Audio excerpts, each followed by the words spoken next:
жалпы жаһандану ол жалпы әлемдік бір мәдениетті қалыптастыру ғой. Бәріне теңдей бір мәдениет формасын қабылдау.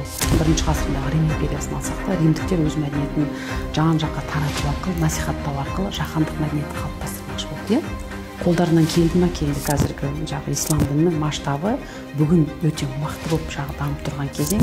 Оның өзінің уақыты келген кезеңі даже орта ғасырда емес, 7, 8, 9, 10 ғасырдың қазіргі 21 ғасырда оның жаһандық толқын масштабты үлкен болып тұр. Өйткені егер бұрындағы оның құралы тек қана уағыз насихатпен жүргізу және қылыштың жүзімен жүрген болса, қазір әлеуметтік медиа сфераның күш-жігері өте мықты. Оның жаһандық деңгейге өтуінің бірі діннің форматында емес, мәдениет форматында жаһандық контекст алып тұр. Ол діннің философиясын насихаттап жатқан жоқ ешкім. Именно образ, модель жизни мұсылманина.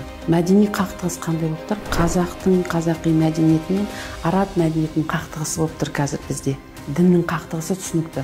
Мазхабтардың арасындағы деструктивті, конструктивті діндердің қақтығысы түсінікті. Біз оның призмасын көре аламыз, не екенін түсіне аламыз.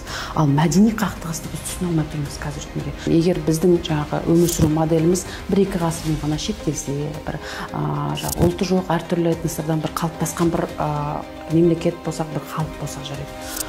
Қазақ халқы, түркі цивилизациясы бар, оның алдындағы біздің заманға дейінгі 8-ші, 9 мың жылдық бұрын қалыптасқан өмір сүру моделімізді, әдебімізді, мәдениетімізге шабуыл жасауда. Ол не, қандай құндылықтарымыз? Ол біздің ата-баба культі. Қазір бізде аруақтарға табынушылық деп кері, теріс насихат жүргізуде ғой. Ата-баба культі неден пайда болды? Ата-ананы құрметтеуден пайда болған. Ата-ананы құрметтеу бізде бастан тайпалық рулық қарым-қатынастан қалыптасқан біздің құндылығымыз, рухани құндылығымыз. Сонымен қатар біздің салт, дәстүр, әдет ғұрпымыз, фольклорымызбен күреседі. Яғни домбыра, біздің музыкалық аспаптарымызбен күрес жасайды. Қоғамды біріктіретін негізгі рухани күштердің бірі ғой фольклор.